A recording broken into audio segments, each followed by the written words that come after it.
வணக்க மக்களே, நாம இந்த ஆரோக்கியமான எச்சரிக்கை பதிவில் தயிரில் நிறைந்திருக்கக்கூடிய ஒரு சில தீமைகளை பற்றியும் பார்க்க போகிறோம். குழந்தைகள் முதல் பெரியவர்கள் வரை அனைவருக்குமே விருப்பமான உணவு தயிர். நம்முடைய உணவு பட்டியலில் தயிருக்கு நாம் ஒரு மிக முக்கியமான இடத்தை கொடுத்துருப்போம்.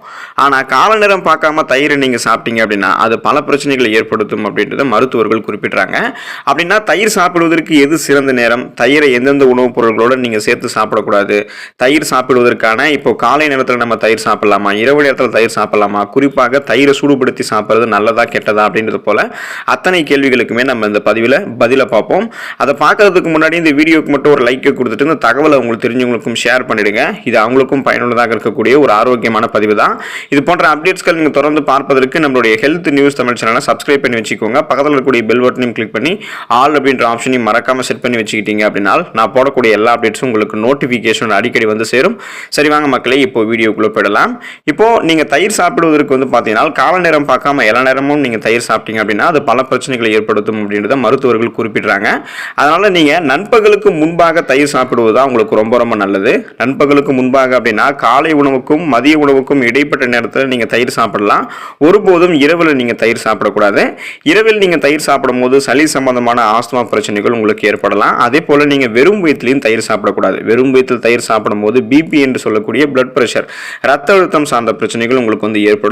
எனவே நீங்க காலை உணவுக்கும் மதிய உணவுக்கும் இடைப்பட்ட நேரம், அதுதான் அந்த நண்பகல் நேரம், அந்த நேரத்தில் மட்டும்தான் நீங்க தயிர் சாப்பிடணும். அதுதான் உங்களுக்கு ரொம்ப ரொம்ப நல்லது. இரவு நேரங்களையும் காலையில் வெறும் வயிற்றிலையும் நீங்க தயிர் சாப்பிடக்கூடாது. தயிரை வந்து ஒரு சில பேரெல்லாம் சூடுபடுத்தி எண்ணெய் போட்டு தாளிச்சு மிளகாலாம் போட்டு சாப்பிடுவாங்க. அது மாதிரி வந்து சாப்பிடக்கூடாது. தயிரை வந்து சூடுபடுத்தி சாப்பிடக்கூடாதுங்க மக்களே. தயிரோட நீங்க வேணும்னா சிறிது சர்க்கரை சேர்த்து சாப்பிடலாம். அது உடனடி உங்களுடைய உடலுக்கு வந்து ஆற்றலை கொடுக்கும். ஸோ எனர்ஜி வந்து சீக்கிரமாக வேணும் அப்படின்னா தயிர் கூட நீங்க சர்க்கரை வேணா சேர்த்து சாப்பிடலாம். ஆனால் தயிரை வந்து நீங்க தாளிச்சோ சூடு பண்ணியோ சாப்பிடவே கூடாது. அப்படி சாப்பிடும் போது அதோடைய சுவை மாறும். அதில் இருக்கக்கூடிய எந்த விதமான மருத்துவ நன்மையுமே உங்களுக்கு வந்து கிடைக்காது. ஒரு சில பேர் வந்து தினமும் தயிர் சாப்பிடலாமா அப்படின்ற மாதிரி கேட்பாங்க. அவங்க தொடர்ந்து தயிர் வந்து தினமும் எடுத்துக்கிட்டும் இருப்பாங்க. தயிரை வந்து தினமும் எடுத்துக்கொள்ளக்கூடாது. தயிர் வந்து நீங்க தினமும் எடுத்துக்கிட்டீங்க அப்படின்னா அது ரத்த குழாய்களில் அடைப்பை ஏற்படுத்தக்கூடிய வாய்ப்பு உங்களுக்கு அதிகமாக ஏற்படுத்தும். தொடர்ந்து நீங்க தயிர் சாப்பிட்டீங்க அப்படின்னா உங்களுடைய உடல் வீக்கம் ஏற்படும், அரிப்பு, அக்கி போன்ற பிரச்சனைகள்லாம் உங்களுடைய உடல்ல ஏற்படக்கூடும். தயிர் சாப்பிடுவதன் மூலம் உங்களுடைய உடல்ல கொழுப்பு அதிகமாக சேர்வதால ரத்த குழாயில் அடைப்பு, சர்க்கரை நோய் போன்ற பிரச்சனைகள்லாம் உங்களுக்கு உருவாகும். அப்போ இந்த ப்ராப்ளம் எல்லாம் இருக்கக்கூடாது அப்படின்னா நீங்க தொடர்ந்து வந்து தயிர் சாப்பிடக்கூடாது. எனவே நீங்க எப்படி தயிர் சாப்பிடணும்னு கேட்டீங்கன்னா வாரத்தில் 2 அல்லது 3 நாட்கள் மட்டுமே நீங்க தயிர் சாப்பிடுவது தான் உங்களுக்கு நல்லது. அதுவும் ஒருவேளை மட்டுமே நீங்க தயிர் சாப்பிடணும். அந்த ஒருவேளையும் நண்பகலுக்கு முன்பாக, அதாவது காலை உணவுக்கும் மதிய உணவுக்கும் இடைப்பட்ட நேரத்தில் நீங்க தயிர் சாப்பிடுறது உங்களுக்கு ரொம்ப ரொம்ப நல்லது. இந்த மாதிரி நீங்க தயிர் சாப்பிடும்போது பிரச்சனையே கிடையாது. எனவே நீங்க தினமும் தயிர் சாப்பிடுவதை தவிர்க்க வேண்டும். வாரத்தில் 2 அல்லது 3 நாட்கள் ஒருவேளை மட்டும் தயிர் சாப்பிடுவது உங்களுக்கு எந்த விதமான பிரச்சனையும் இல்லை. தயிரை நீங்க எந்தெந்த உணவுப் பொருட்களோட சேர்த்து சாப்பிடக்கூடாது அப்படின்றதையும் நம்ம தெரிஞ்சுக்குவோம். வெங்காயத்தோட நீங்க வந்து தயிர் வந்து சேர்த்து சாப்பிடக்கூடாது. வெங்காயத்துடன் தயிர் சேர்க்கிறத நீங்க தவிர்க்கணும். மக்கள் பெரும்பாலும் தயிர் மற்றும் வெங்காயத்தை ரைதா அப்படின்னு சொல்லக்கூடிய வடிவத்தில் பிரியாணி சாப்பிடும் போது சேர்த்துக்குவாங்க. இது மாதிரி நீங்க எடுத்துக்க கூடாது. தயிர் வந்து குளிர்ச்சியானது. அதே நேரத்தில் வெங்காயம் உங்களுடைய உடல்ல வெப்பத்தை உற்பத்தி செய்யும் அப்படின்றதால இந்த பழக்கத்தை நீங்க உடனடியாக நிறுத்துறது நல்லது. இல்லை நீங்கள் இந்த கலவைகளை வந்து எடுத்துட்டு இருக்கீங்க அப்படின்னா இது உங்களுக்கு சொறி, அரிக்கக்கூடிய தோல் அலர்ச்சி, தடிப்பு தோல் அலர்ச்சி மற்றும் பிற தோல் ஒவ்வாமைகள், ஸ்கின் டிசீஸ் வந்து ஏற்படுத்தும். அலர்ஜி எல்லாம் உங்களுக்கு வந்து ஏற்படுத்தும். அதனால வெங்காயத்தையும் தயிரையும் நீங்கள் சேர்த்து சாப்பிட்றத நிறுத்திக்கிறது ரொம்ப ரொம்ப நல்லது. மீனையும் தயிரையும் நீங்கள் வந்து ஒன்றா சாப்பிடக்கூடாது. ஒரே நேரத்தில் மீன் மற்றும் தயிர் வந்து நீங்கள் சாப்பிட வேண்டாம். மீனுடன் தயிர் சாப்பிடுவதை நீங்கள் தவிர்க்கணும். ஏன் அப்படின்னா இந்த 2 உணவுகளிலுமே புரதம், அந்த புரோட்டீன் வந்து ரொம்ப ரொம்ப அதிகமாக இருக்கும். 2 புரோட்டீன் இருந்திருக்கக்கூடிய பொருட்களை நீங்க ஒன்றாக இணைக்க வந்து பாத்தீங்கன்னா வேண்டாம் அப்படின்றத நிபுணர்கள் வந்து உங்களுக்கு பரிந்துரைக்கிறாங்க. அதனால நீங்க வந்து பாத்தீங்கன்னா இந்த தயிரையும் மீனையும் ஒன்னா சேர்த்து சாப்பிடாதீங்க. அப்படி நீங்க சாப்பிடும் போது இது உங்களுக்கு கடுமையான அஜீரணம் சார்ந்த பிரச்சனைகளை ஏற்படுத்தும். வயிறு தொடர்பான பிரச்சனைகளுக்கெல்லாம் உங்களுக்கு வழிவகுக்கும். கூடவே உங்களுடைய சர்மம் சார்ந்த பிரச்சனைகளும் உங்களுக்கு ஏற்படும். சர்மங்களில் வந்து பாத்தீங்கன்னா வெள்ளை நிற திட்டுக்கள் காணப்படுவது, தோல் அலர்ச்சி போன்ற பிரச்சனைகள்லாம் உங்களுக்கு வந்து ஏற்படும். பாலையும் தயிரையும் நீங்க ஒன்னா சேர்த்து சாப்பிடக்கூடாது. ஒன்று நீங்க வந்து அன்றைய நாளில் பால் எடுத்துக்கலாம் அல்லது தயிர் எடுத்துக்கலாம்.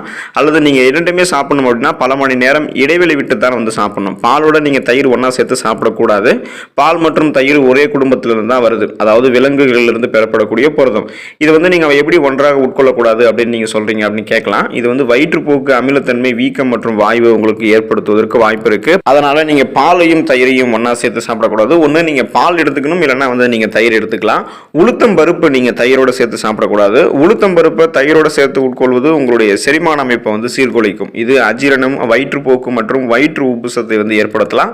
கடுமையான செரிமான பிரச்சனையை நீங்கள் சந்திக்கக்கூடாது அப்படின்னு நினைச்சீங்கன்னா உளுத்தம் பருப்பை தயிரோட சேர்த்து சாப்பிட்றத நிறுத்திருக்கோங்க. மாம்பழத்தையும் தயிரையும் நீங்கள் ஒன்றா சேர்த்து சாப்பிடக்கூடாது. வெங்காயம் மற்றும் தயிர் போலவே தயிரோட பார்த்தீங்கன்னா நீங்கள் அந்த மாம்பழத்தை இணைக்கிறது உங்களுடைய உடலில் குளிர் மற்றும் வெப்பநிலையை உருவாக்கும். இது தோல் பிரச்சனைகளுக்கெல்லாம் வழிவகுக்கும் மற்றும் உங்களுடைய முழு உடலிலுமே நச்சுக்களை உருவாக்கும். இரவில் நீங்கள் தயிர் சாப்பிடவே கூடாது அப்படின்றதையும் நீங்கள் குறிப்பாக ஞாபகம் வச்சுக்கோங்க. தயிரில் புரதம் மற்றும் ஆற்றல் அதிகமாக இருக்கிறதால இரவு நேரங்களில் சாப்பிடக்கூடிய தயிர் உங்களுக்கு ஒத்துக்காததால உங்களுக்கு சளி, இருமல் போன்ற பிரச்சனைகள் ஏற்படும். சுவாசம் சார்ந்த பிரச்சனைகள் ஏற்படுவதற்கெல்லாம் அது வழிவகுக்கும். ஆகையால இந்த உணவுகளோட நீங்கள் தயிர் சாப்பிடக்கூடாது. குறிப்பாக நீங்கள் நம்மள சில பேர் பார்த்தீங்கன்னா இந்த மாதிரி தயிர் சாப்பிடும்போது இந்த உணவுகளை சேர்த்து சாப்பிடுவாங்க. நீங்கள் அந்த மாதிரி பண்ணாதீங்க. இது உங்களுடைய உடலுக்கு தீங்கு விளைவிக்கக்கூடியது. எனவே தயிர் சாப்பிடும்போது இந்த உணவுகளை சாப்பிட்றத தடுத்து நிறுத்திக்கோங்க. அல்லது நீங்கள் கொஞ்சம் கொஞ்சமாக குறைச்சிக்கிட்டாலும் உங்களுக்கு ரொம்ப ரொம்ப நல்லது தான். தயிரை நீங்கள் சூடேற்றி சாப்பிட்றதால உங்களுக்கு என்னென்ன பாதிப்புகள் ஏற்படுத்தும் அப்படின்றத நீங்கள் தெரிஞ்சுக்கோங்க. அதே போல் தயிரை சூடேற்றாமல் சாப்பிட்றதால என்னென்ன நன்மைகள் ஏற்படும் அப்படின்றதையும் நம்ம பார்ப்போம். ஃபஸ்ட்டு நீங்கள் தயிரை சூடேற்றினால் அதில் என்ன நடக்கும் அப்படின்றத தெரிஞ்சுக்கோங்க. தயிரை சமைக்கிறது அல்லது நீங்கள் சூடாக்குறதால அதில் இருக்கக்கூடிய அந்த புரோட்டீன், அந்த புரதங்கள் சிதைவடைவதற்கு அதிகப்படியான வாய்ப்புகள் இருக்குது. அதோட நீங்கள் இந்த மாதிரி தயிரை சமைக்கும் பொழுது அதில் இருக்கக்கூடிய ஊட்டச்சத்து மதிப்பு, அதோடைய அமைப்பு, இது எல்லாத்துலேயுமே மாற்றம் ஏற்படும். அதனால் நீங்கள் பார்த்தீங்கன்னா தயிரை சூடு பண்ணி சாப்பிடாதீங்க. தயிரில் இயற்கையாகவே ஈரப்பதம் இருக்கும். இதை நீங்கள் சமைக்கும் பொழுது அந்த தண்ணீர் தன்மை, அந்த நீர் தன்மை இல்லாமல் போகிறதால இப்படி நீங்கள் சாப்பிடக்கூடிய தயிர் ஒரு மாதிரியான டேஸ்டாகவே இருக்காது. அப்படி நீங்கள் எடுத்துக்கிட்டீங்க அப்படின்னாலும் அது உங்களுக்கு எந்த விதமான மருத்துவமையும் கொடுக்கவே கொடுக்காது. நீங்கள் எந்த மாதிரியான ஒரு உணவையும், அதுவும் குறிப்பாக தயிரை நீங்கள் சூடேற்றினீங்க அப்படின்னா அதில் இருக்கக்கூடிய பாக்டீரியாக்கள் அழிக்கப்படும். இது ஒரு பாதுகாப்பு முறையாக பார்த்தீங்கன்னா பார்க்கப்படுது. நீங்கள் தயிரை சூடேற்றும் போது அதில் இருக்கக்கூடிய பாக்டீரியாக்கள் அழிக்கப்படும். அதில் இருக்கக்கூடியது நல்ல பாக்டீரியா. அந்த பாக்டீரியாவை நீங்கள் சூடு பண்ணும்போது அந்த பாக்டீரியா அழிஞ்சு போயிருந்தால உங்களுக்கு அது எந்த விதமான மருத்துவமே கொடுக்காது. நீங்கள் பச்சையாக அப்படியே தயிரை சாப்பிடும்போது இருக்கக்கூடிய சுவை அதை நீங்கள் சமைத்து சாப்பிடும்போது நிச்சயமாக உங்களுக்கு இருக்காது, மருத்துவ நன்மையும் கிடைக்காது.